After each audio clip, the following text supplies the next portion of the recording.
Yo, what's up? It's your radio babe, Micah Dixon, Power 107.5, 106.3, Columbus's #1 for hip hop and R&B, home of the morning hustle. Hanging out with one of the queens of rap, Rapsody. What's up? What up, Micah? I'm happy to be here in Columbus. How are you? I'm good, and I'm happy that I pulled up because if I didn't, you might be on my head. I wasn't gonna get you. Listen, after Jimmy Fallon, that performance you did, that one right there, it spoke to me. And when I seen that, I felt like you were speaking to me. And I was like, is she talking about me? Is she trying to, like, you know, point one fingers? Of the ones I was speaking to. For real. All my black sisters I was talking to, for sure. So I had to have you on the show. So thank you for coming. Thank you for having me. And you are on tour right now. A black woman created this tour. Yes, a black woman created this tour. Yeah. We almost halfway through the tour. I got myself, Rock, who's another amazing MC from Washington, D.C., a R&B singer, Heather Victoria, who's my label mate, actually. So, yeah, we just ripping the road and showing that, you know, women are killing it right now. So, yeah. Yeah, speaking of women, for you, I kind of feel like as if, you know how women before, back in the day, we didn't really compliment the next woman when it comes to looks or clothing or like our hair. And these days, I kind of feel like we're more like, hey, I like that, or you're cute. For you, is it changing like that? Becoming more, we compliment each other. Yeah, definitely. Just outside even complimenting each other, respecting each other, working together more, especially in hip hop. So, you know, I think that's dope. It's really showing that, yo, it's really a sisterhood, and it's not us being pit against each other. So, you know, yo, I like that record you got. Yo, them clothes you rocking is fire. Cardi B just killed Fashion Week the last time. So, you know, it's just all about being secure with yourself enough and your lane that you're in to compete in a healthy way. Like, I could still uphold you and uplift you and speak highly of you and be inspired by what you do to make me compete to make something just as good, if not better than. So that's just what it's about, like bouncing off each other in a positive, competitive way. You know what I mean? That's what I'm on. That's what I'm seeing more of. That's why I love you, because you can just tell about you. You're a confident woman, secure woman, and you don't mind telling the next one, like, yo, you got it or you popping. Yeah. So for me to you got it, you popping, you been popping, and you gonna be popping. If edges lay, your braids fly. My I gotta redo them. So you look good. I wish I could get my bun like yours, but not yet. But it's coming. Yo, I got the messy bun on lock. I just wake up and go. It's cool. Make it work. Yes. So speaking of accomplishments, you have done a lot. Grammy nominated. You're also going to do Essence Fest this year. Yes. I seen that for the Lena Horne, right? I'm doing Lena Horne in New York. Okay, New York. Then Essence Fest, we're doing the Super Lounge. Okay. So, yep. Cool. What is something else that Rapsody wants to accomplish this year that you haven't done already? Because you've been booming. Oh, that I haven't done already? Yeah. Or something on your like bucket list you just gotta be on top of, or you want to have underneath your belt. So many things. I think just artistically, I want to branch out creatively. And do some things on the camera and behind the camera, like get into acting. I want to write scripts for shows. I want to produce documentaries. So I want to really get into the Rapsody Creative Agency and kind of expand on that, or even plant the seed just to build on it as I continue to learn, you know, and get better in that realm of entertainment. But that's something on my bucket list. Let me see. There's some artists that are on my bucket list that I want to work with. Or even just sit down and talk with. Like, I really want to have a one-on-one with Lauryn Hill. Like, that's on my bucket list. Whether the world knows or it's just between me and her, like, that's just something for me that I need. I want to start a foundation. I want to really get, you know, like when people ask me to volunteer, like, I'm always down, but I want to do something that, you know, I created and I can get back to my hometown, Snow Hill, North Carolina, you know, to reach back where I came from. So those are like 3 things that are on the top of my head. Okay. You said Snow Hill, North Carolina. Yes. I don't know where Snow Hill is at. Not too many people do. It ain't but like 2,000 people that live there. Wow. Yeah, super small. Wow. What is it close by? Charlotte? No. So Charlotte's the west side of North Carolina, and Snow Hill is on the east side, so it's closer to the coast. Raleigh is close, probably like an hour from Raleigh. Have you heard of Greenville, North Carolina, ECU, East Carolina? Greensboro? Nah, Greenville. Oh, Greenville, okay. No, okay then. Well, Raleigh's like an hour. Cool. Yeah. All right. Snow Hill's popping. Rapsody's from Snow Hill, and that's Straight that. up, it sticks. So what can fans expect from a Black woman created this tour? The show is tonight, and in the upcoming cities, what can we get from this show tonight? Man, what I like about my show is like for one, it's like a family reunion for me, and two, it's a roller coaster of just different energies and vibes. Like, you know, we're gonna go to the club, we're gonna get ratchet a little bit, and we're gonna go to church, and we're gonna go have some healing sessions, and we're gonna talk and do like some things that make you think and just feel good. We're gonna do emotional songs that, you know, might make you shed a tear. So we're just gonna go over all these ranges of emotion. And two, we're gonna celebrate Black women throughout the whole show. Like, that's what it's about, from the opening acts to me performing these songs off Eve that I named and titled after Black women that inspired me. So, you know, incorporating those little bits in the show, like, you know, that's what it is. I like that. You said healing sessions. Healing sessions. I feel like 2020 for a lot of people, including myself, has been a big, I say that, not mountain, but a big way for me to start healing was just to let go of my past. For you, Rapsody, what are some things you do to heal when you're probably going through like maybe some traumas or something new for you? One thing is I allow myself to be human first. You know, I think that's important, to allow yourself to feel, because, you know, as human, that's what it's about. Like, you know, you're going to feel emotions, you're going to be sad, you're going to be angry, you might be frustrated. Allow yourself to feel that. And then, you know, whatever that time period is, I give myself 24 hours. You know, I don't sit in it.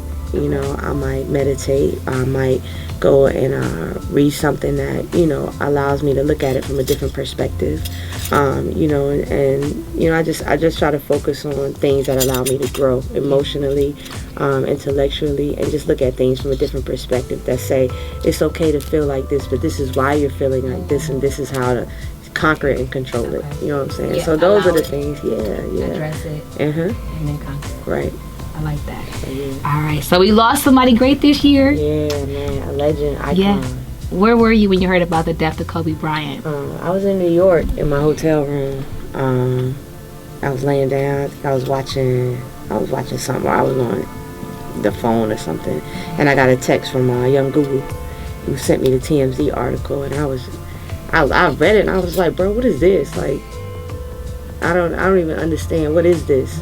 You know, because that don't register to me. Like, it just didn't register, and it still don't really register, to be honest. But that's where I was, and that was a blow. Like, you know what I mean? Like, you never see anything coming like that. You know, nobody has a day or time. Like, you know, with people that unfortunately are sick, at least you can kind of prepare for it. When it comes out of blue like that, like it did with Nipsey too, like that'll take the rug from under your feet. So So what impact, if any, did Kobe Bryant have on Rapsody's life? Oh man, not only was he like my favorite athlete ever in the world, I've gotten in so many arguments of why he's the greatest basketball player to ever play the game, but I just loved him as an individual. I really loved the Mamba mentality, like we all got from him.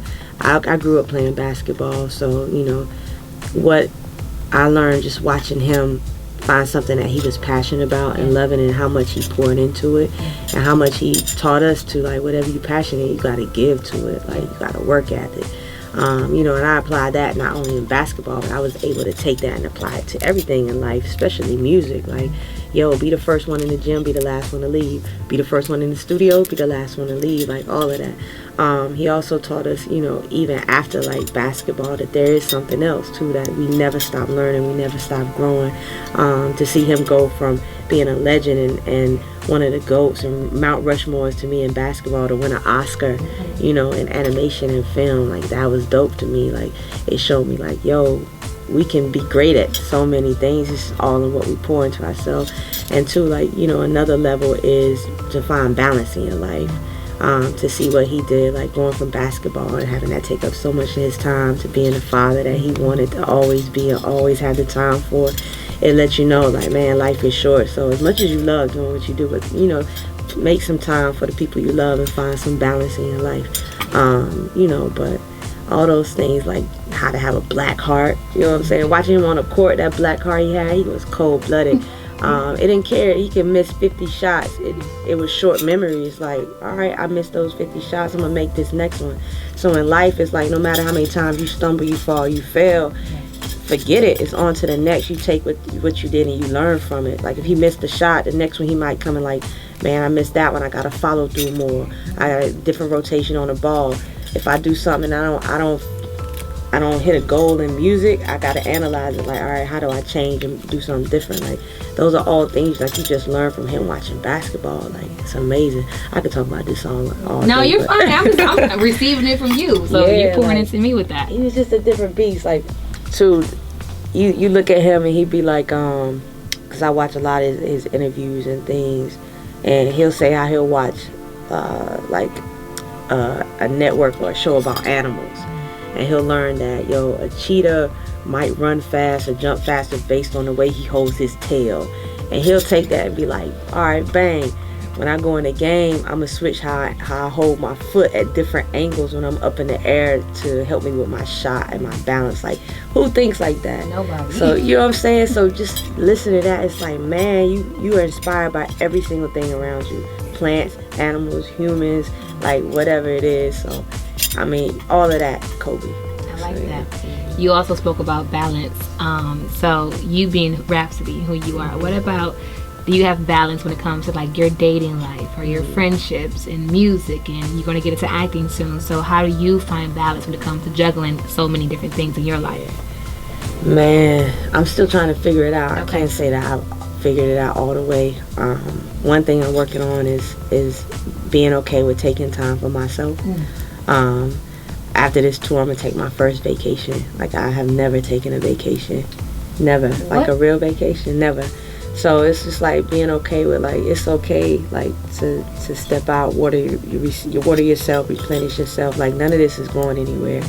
And just figure out, I'm just trying to balance like how to fit in that family time. This year like has been back to back crazy. Like, I've hardly talked to my mom.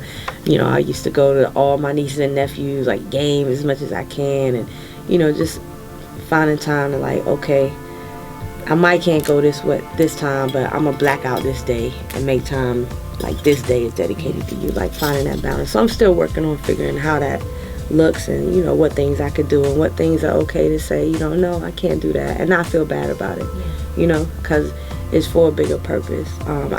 Jay did a master class, I think, recently, and I like what he said, where he was talking about his mom having to sacrifice and being out to eat, and people coming up wanting to take pictures. He was like, I can't get annoyed with that, because that comes with the success, but the success allows me to be able to do things that people can't do for their family, or for their community. So, that's the give and take. It's like, I hate I'm missing it, but it's for a bigger purpose. I want you to experience things that I didn't experience. Like, to be able to take my nephew, I went to the All-Star game last year, and I got to take my nephew who loves basketball, and we sat courtside, and he got to meet LeBron, Steph Curry, Kevin Durant, Kemba Walker. Like, for him, like, you know what I'm saying? Like, a lot of kids that love basketball don't get that opportunity to meet their heroes. And just meeting them, you like, man, you a real human being. Like, I really might be where you are one day. So just being able to do those things. Yeah. The sacrifice. Straight up. For the success. Mm-hmm. Cool. Vacation, where we going? Man, I haven't decided. It's between the Maldives, right? Okay. The only reason it's like not solid because it take like 30 some hours to get there, 2 stops. And on my vacation, I don't want to be no air for that long. But once you get there, it's like that. But those rooms is like how much a night? Like what? No, they say it's not expensive. It's the flight is the most expensive really? thing. When you get there, it's kind of cheap. Okay. Yeah, so the Maldives, Turks and Caicos is on my list. I've never been there. Jamaica's on my list. Yeah, those are the only ones. I've never been to Hawaii. But I want it to be warmer, so right. I might wait. But I think the Maldives is like, that's at the top right now. It's winning. It's just gonna take mad long to get there. Those are the islands with like the piers you can walk right to your room, and then your room is on the water. And that water is like crazy blue. Yeah. That's why I just want to go sit on the beach and fall asleep and read a book and fall asleep. And like, that's it. Peace and quiet. Release and take in all that around Straight you. up. Yeah. So it is Black History Month. Any words you want to give to the Black women or just people in general with it being Black History Month? Any inspiration, motivating, encouraging? This is a time, for us it's every day, but this is a time, I think, for us to really reflect on the royalty that we come from and the strength. So, it's good to revisit everything that we've done, whether it's, from 400, 800 years ago, starting in Africa, to, all the other leaders that we had through history that have helped advance us, to the ones that are making history currently. Black history don't always have to be old things. Like, you can celebrate the ones that are making changes in history right now. So it's just a time to celebrate our culture and our greatness, and to be reminded, like, we are fly people. At the end of the day. So that's my word for us. All right, thanks for stopping by. Appreciate you. How can we get your social media handles? Check me out on Instagram, which is my favorite app, at Rapsody, Rapsody. Hit me on the website, iamrapsody.com. You can watch videos, get albums, tour tickets, merch, and find all my social media links. So there it is. Thank you so much.